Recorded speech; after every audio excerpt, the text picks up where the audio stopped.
तिच्यामुळे शिकली ती दुबळ्याची मुले ती ज्ञान दाती ती ज्ञान ज्योती सावित्रीबाई फुले ती ज्ञान दाती ती ज्ञान ज्योती सावित्रीबाई फुले सूर्याप्रमाणे तेजीस सारे व्यासपीठ चंद्राप्रमाणे शिखर छायाचे झाले गुरु जन्माचा त्याप्रमाणे सप्ततारे माझे बाजीचे बजवितो बाजीराव सारे काय सर्वांचा पाचाचा पुस्तक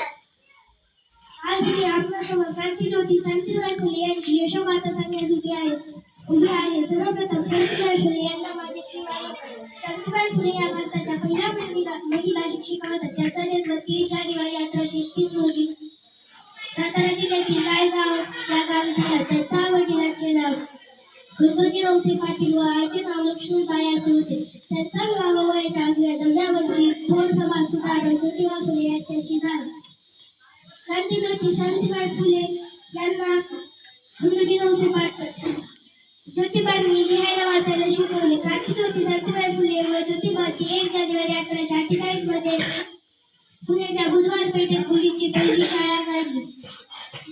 त्यांच्या या क्रांतिकारी निर्णयाला लोकांनी तीव्र विरोध केला त्या मुलीला शिकवायला जात असताना लोक त्यांच्या अंगावर दगड शेण चिखल फेकत पण त्या ढकलल्या जायचे त्यांनी शिकवण्याचे काम चालूच ठेवले त्यांनी विधवांना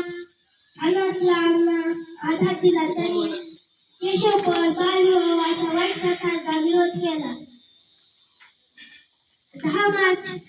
पण दुर्दैवाने 10 मार्च 1997 मध्ये त्यांनी अखेरचा श्वास घेतला